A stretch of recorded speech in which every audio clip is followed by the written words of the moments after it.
సిరిసిల్లలో భారీ వర్షానికి పలు చోట్ల రోడ్లపై వరద నీరు చేరింది. సిరిసిల్ల నుంచి కరీంనగర్ వెళ్లే రహదారి చెరువును తలపించడంతో వాహనదారులు తీవ్ర ఇబ్బందులు ఎదుర్కొంటున్నారు.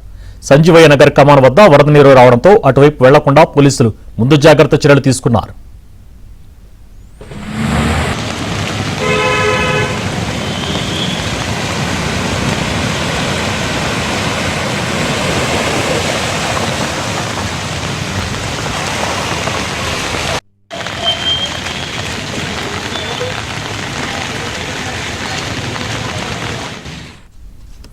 మెదక్ జిల్లాలో 2 రోజులుగా కురుస్తున్న వర్షం కారణంగా ఘనపురం వనదుర్గ భవానీ ఆనకట్టకు వరద నీరు పోటెత్తింది.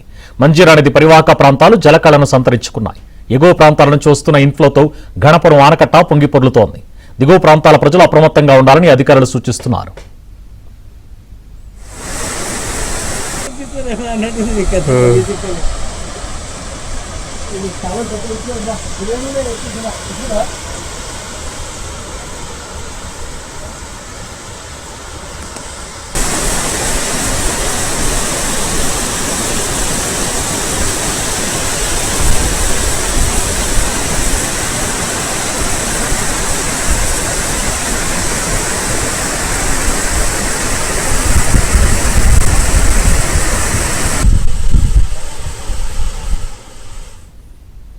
పెద్దపల్లి జిల్లా వ్యాప్తంగా వర్షాలు కురుస్తున్నాయి. రామగుండం పారిశ్రామిక ప్రాంతంలోని ప్రధాన నాలాలు పొంగిపొర్లుతున్నాయి.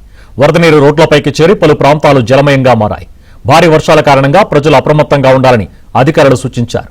మరోవైపు పెద్దపల్లి, సుల్తానాబాద్, మంథన్ నియోజకవర్గాలలో పలుచోట్ల భారీ వర్షాలు కురవడంతో రైతులు ఆనందం వ్యక్తం చేస్తున్నారు.